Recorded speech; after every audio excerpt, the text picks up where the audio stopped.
Assalamualaikum warahmatullahi wabarakatuh. Perkenalkan, nama saya Muhammad Fadil Hasbullah dari kelas 1A D3 Elektronika.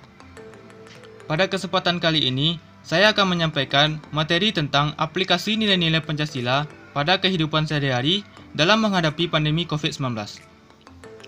Sebelum kita masuk dalam pengaplikasian nilai-nilai Pancasila, marilah kita ketahui apa itu COVID-19. Penyakit COVID-19 disebabkan oleh virus corona, sedangkan virus corona adalah keluarga virus yang ditemukan pada manusia dan hewan.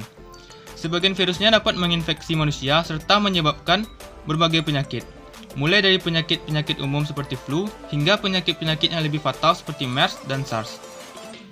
Gejala pada penyakit COVID-19 yaitu demam, batuk, dan sesak nafas. The Center of Disease Control and Prevention (CDC) percaya bahwa pasien virus corona dapat mengalami gejala-gejala ini dari 2 sampai 14 hari setelah terpapar virusnya. Proses penyebaran penyakit COVID-19. Seringkali virus ini menyebar antara manusia ke manusia melalui tetesan cairan dari mulut dan hidung orang yang terinfeksi yang sedang batuk dan bersin. Mirip dengan cara penularan penyakit flu. Tetesan cairan dari mulut dan hidung pasien tersebut bisa jatuh dan tertinggal pada mulut dan hidung orang lain yang berada di dekatnya, bahkan dihisap dan terserap ke dalam paru-paru orang tersebut melalui hidungnya. Kasus virus corona atau COVID-19 dimulai dengan pneumonia atau radang paru-paru misterius pada Desember 2019. Diduga dibawa oleh kelelawar dan hewan lain yang dimakan oleh manusia hingga terjadi penularan. Coronavirus sebetulnya tidak asing dalam kesehatan hewan, tetapi hanya beberapa yang mampu menginfeksi manusia hingga menjadi penyakit radang paru. Pandemi atau epidemi global mengindikasi infeksi COVID-19 yang sangat cepat hingga hampir tidak ada negara atau wilayah di dunia yang absen dari virus corona. Peningkatan kasus ini terjadi dalam waktu singkat hingga butuh penanganan secepatnya. Indonesia menjadi salah satu negara yang positif corona. Kasus pertama yang terjadi di tanah air menimpa 2 orang warga Depok, Jawa Barat. Dalam kasus pertama itu, penyebaran virus corona semakin luas di beberapa daerah dengan kasus yang terbanyak di Pulau Jawa. Selanjutnya, aplikasi nilai-nilai Pancasila dalam menghadapi COVID-19. Yang pertama yaitu nilai-nilai ketuhanan yang Maha Esa. Terkandung di dalamnya prinsip asasi kepercayaan dan ketakwaan kepada Tuhan Yang Maha Esa, serta kecintaan kepada makhluk ciptaan Tuhan, khususnya manusia. Dalam situasi menghadapi COVID ini, nilai-nilai Pancasila ini dapat diaplikasikan dengan cara yaitu: yang pertama, berdoa kepada Allah meminta perlindungan untuk diri sendiri, keluarga, serta untuk negara Republik Indonesia agar dijauhkan dari virus corona dan agar dunia cepat sembuh dari virus corona. Yang kedua, istiqomah beribadah kepada Allah. Yang ketiga, introspeksi diri untuk menjadi manusia yang lebih baik lagi dan peduli terhadap lingkungan sekitar. Yang keempat, mendoakan saudara-saudara kita di luar sana walaupun tidak bisa melakukan apapun untuk mereka, tapi kita bisa mendoakan mereka. Selanjutnya, nilai-nilai kemanusiaan yang adil dan beradab. Terkandung di dalamnya prinsip kecintaan kepada manusia, kejujuran, kesamaan derajat, dan keadaban. Dalam situasi menghadapi COVID-19 ini, nilai-nilai Pancasila ini dapat diaplikasikan dengan cara yaitu: yang pertama, meningkatkan kepedulian terhadap kesehatan, terutama kesehatan diri sendiri, agar kita tidak menjadi penyebab keluarga dan orang terdekat menjadi alasan terinfeksi virus corona. Selanjutnya, memberi perhatian kepada anggota keluarga yang kurang memahami cara menjaga kebersihan, seperti selalu mencuci tangan dengan sabun. Selanjutnya, nilai-nilai persatuan. Terkandung di dalamnya prinsip asasi persatuan, kebersamaan, kecintaan pada bangsa.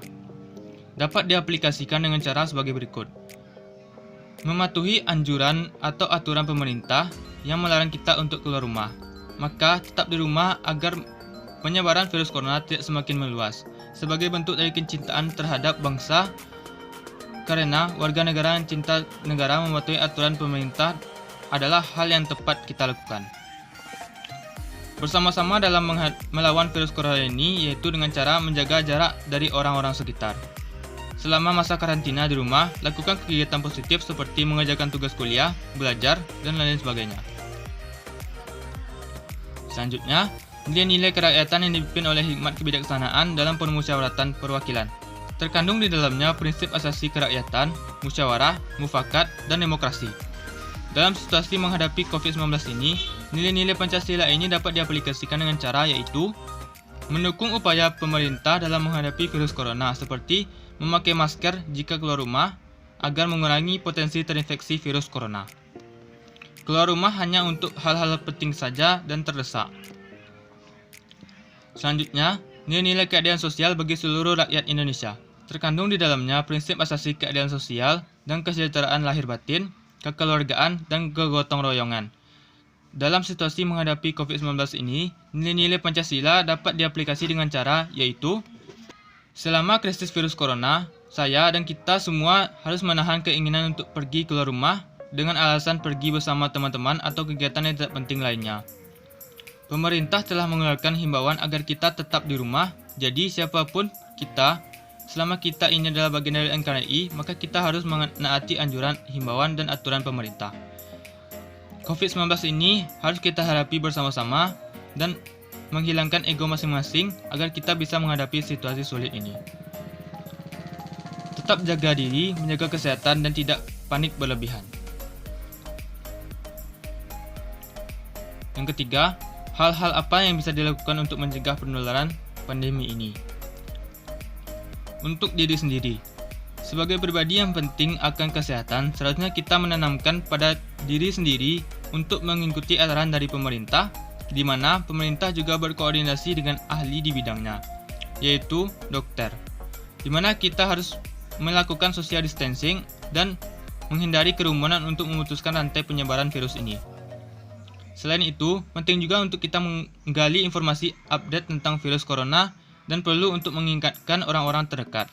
Akibat dari social distancing ini tentu akan mengakibatkan kebosanan hingga stres. Untuk mencegah hal tersebut, diharapkan kepada kita untuk mengisi waktu luang dengan bermain game atau seterusnya. Selain itu, kita juga harus makan makanan bergizi serta memiliki waktu tidur yang cukup dengan harapan dapat memperkuat imun tubuh agar virus tidak dapat masuk ke tubuh kita. Sebagai peran mahasiswa, sudah seharusnya kita aktif dalam memerangi penyebaran COVID-19 ini. Contoh yang bisa diambil yaitu jika Anda adalah mahasiswa yang hampir sidang tahun ini dan sebidang dengan penanganan COVID-19, mungkin bisa untuk menolong tenaga medis yang kekurangan jumlah. Namun, jika tidak, juga bisa dengan pemberian aksi seperti menyampaikan kepada warga atau lingkungan terdekat tentang pemahaman COVID-19 ini. Dengan begitu, kesadaran masyarakat akan meningkat serta kewaspadaan pun meningkat. Sebagai anggota keluarga adalah lingkungan terdekat kita, untuk itu perlu adanya penyampaian pemahaman kepada keluarga tentang virus COVID-19.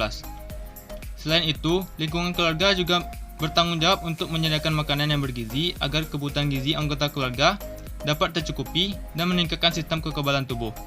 Selain itu, lingkungan keluarga juga menjadi lingkungan cepat tanggap apabila salah satu anggota keluarga mengalami gejala yang mirip dengan COVID-19 dan sesegera mungkin untuk menghubungi rumah sakit terdekat. Lingkungan keluarga juga menjadi peran penting jika adanya anggota keluarga yang menjadi ODP. Harus kooperatif dalam menjalani karantina untuk memutus rantai penyebaran jika memang terjangkit. Sebagai masyarakat, lingkungan besar seperti lingkungan masyarakat memiliki dampak yang besar dalam penyebaran virus ini. Pemerintah daerah harusnya kerja lebih kuat untuk bertanggung jawab kepada masyarakat dampak COVID-19, termasuk kebutuhan pangan selama masa karantina, dan alhamdulillah itu sudah terlaksana. Sebagai masyarakat, kita tidak boleh terlalu takut dan akan menimbulkan kerakusan. Maksudnya adalah banyak masyarakat yang membeli masker dan APD dalam jumlah yang banyak sehingga tenaga medis kekurangan perlindungan untuk sesuai standar operasional dalam menghadapi virus ini. Selain itu, kita harus beralih menggunakan masker kain agar tenaga medis dapat alat perlindungan diri. Selain itu, kita sebagai masyarakat juga harus patuh mendengarkan arahan pemerintah untuk social distancing. Masyarakat juga dihimbau untuk tidak menghalangi proses pemakaman korban virus COVID-19 karena pemakaman ini tidak akan menimbulkan penyebaran berskala besar. Kesimpulannya adalah penyakit COVID yang disebabkan oleh virus corona, yang dimana virus corona adalah sebuah keluarga virus yang ditemukan pada manusia dan hewan. Gejalanya yaitu batuk dan sesak nafas. Seringkali virus ini menyebar antara manusia ke manusia melalui tetesan cairan dari mulut dan hidung orang terinfeksi yang sedang batuk dan bersin, mirip dengan cara penularan flu. Tetesan cairan dari mulut dan hidung pasien tersebut bisa jatuh dan tertinggal pada mulut dan hidung orang lain yang berada di dekatnya. Bahkan, dihisap dan terserap ke dalam paru-paru orang tersebut melalui hidungnya. Dalam situasi menghadapi COVID-19 ini, nilai Pancasila yang dapat diaplikasikan dengan cara yaitu selama krisis virus corona, saya dan kita semua harus menahan diri untuk tidak keluar rumah dengan alasan pergi bersama teman-teman atau kegiatan tidak penting lainnya. Pemerintah telah mengeluarkan himbauan agar tetap di rumah. Jadi, siapapun kita, selama kita adalah bagian dari NKRI, maka kita harus menaati anjuran, himbauan, dan aturan pemerintah. COVID-19 ini harus kita hadapi bersama-sama dan menghilangkan ego masing-masing agar kita menghadapi situasi sulit ini.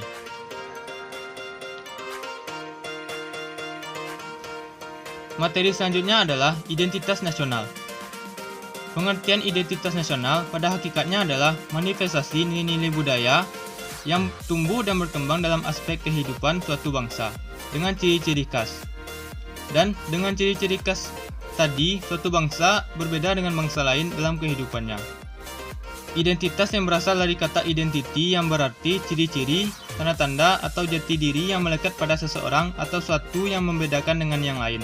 Kata nasional dalam identitas nasional merupakan identitas yang melekat pada suatu kelompok yang lebih besar, yang diikat oleh kesamaan keinginan, cita-cita, dan tujuan. Parameter identitas nasional. Parameter identitas nasional adalah suatu ukuran atau patokan yang dapat digunakan untuk menyatakan sesuatu adalah menjadi ciri khas suatu bangsa. Sesuatu yang terjadi dalam suatu masyarakat dan menjadi ciri atau identitas nasional biasanya mempunyai indikator sebagai berikut.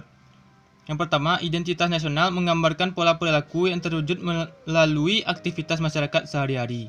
Yang kedua, lambang-lambang yang merupakan ciri khas bangsa secara simbolis menggambarkan tujuan dan fungsi bangsa. Yang ketiga, alat-alat pelengkap yang digunakan untuk mencapai tujuan seperti bangunan, teknologi, dan peralatan manusia. Yang keempat, tujuan yang ingin dicapai suatu bangsa. Identitas yang bersumber dari tujuan ini bersifat dinamis dan tidak tetap seperti bangsa unggul.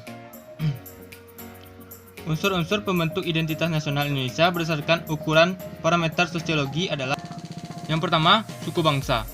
Suku bangsa adalah golongan sosial yang khusus dan bersifat askriptif, ada sejak lahir, dan sama coraknya dengan golongan umur dan jenis kelamin. Yang kedua, kebudayaan. Kebudayaan menurut ilmu sosiologis termasuk kesenian, ilmu pengetahuan, teknologi, dan adat istiadat. Kebudayaan harus memiliki beberapa dalam suatu kelompok. Artinya, para warga memiliki bersama sejumlah pola-pola pikir dan berkelakuan yang didapat dan dikembangkan melalui proses belajar. Yang ketiga, bahasa. Bahasa adalah identitas nasional yang bersumber dari salah satu lambang suatu negara. Bahasa adalah merupakan suatu keistimewaan manusia. Khususnya dalam kaitan dengan hidup bersama dalam masyarakat adalah adanya bahasa. Yang keempat, kondisi geografis. Kondisi geografis merupakan identitas yang bersifat alamiah. Kedudukan geografis wilayah negara menunjukkan tentang lokasi negara dalam kerangka ruang, tempat, dan waktu. Sehingga untuk waktu tertentu menjadi jelas batas-batas wilayah di atas bumi. Letak geografis ini menjadi khas dimiliki oleh sebuah negara yang dapat membedakan dengan negara lain. Unsur-unsur pembentuk identitas nasional. Yang pertama, unsur sejarah. Bangsa Indonesia secara ekonomis dan politik pernah mencapai era kejayaan di wilayah Asia Tenggara. Kejayaan di bidang ekonomi bangsa Indonesia pada era pemerintahan Majapahit dan Sriwijaya. Rakyat mengalami kehidupan ekonomi yang sejahtera.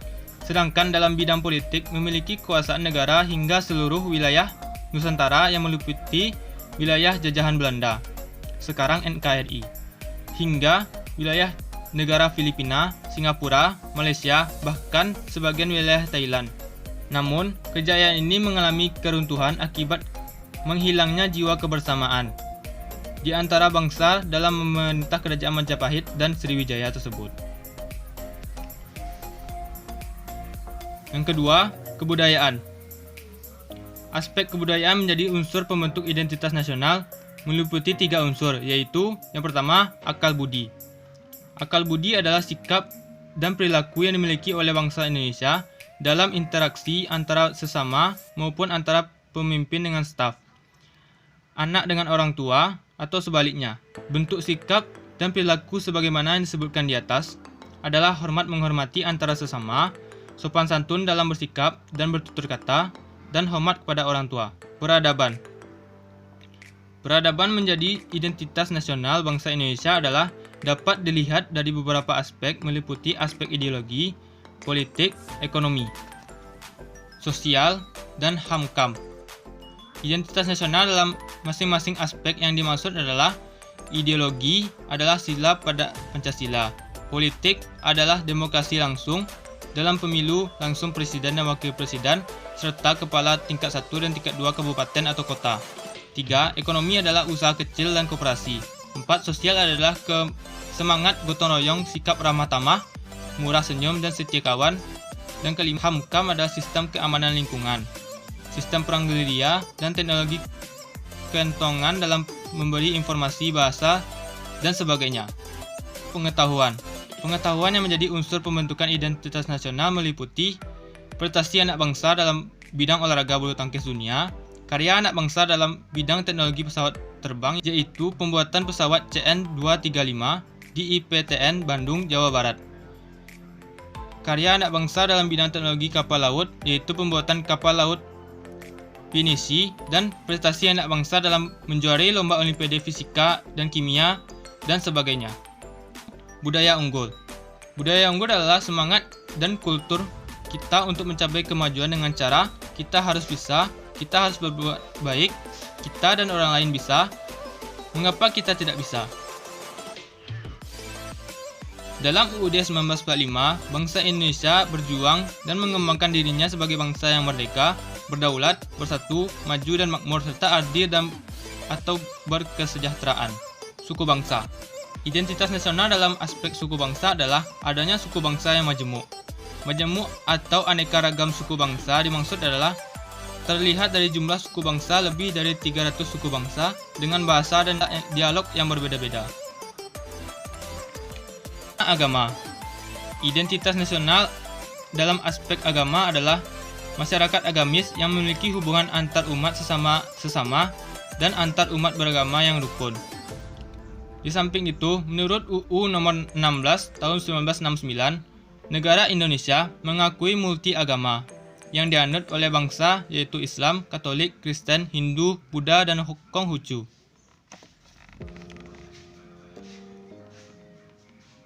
Bahasa. Bahasa adalah salah satu atribut bangsa di samping dengan identitas nasional. Bahasa Indonesia dikenal sebagai bahasa Melayu yang merupakan bahasa penghubung berbagai etnis yang mendiami Kepulauan Nusantara.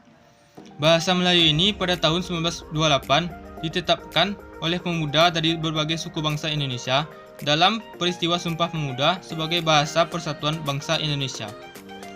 Selanjutnya, kajian kasus bendera pada bulan Agustus serta keterkaitannya dengan identitas nasional. Dua kejadian yang sangat kontras terjadi pada bulan Agustus ini.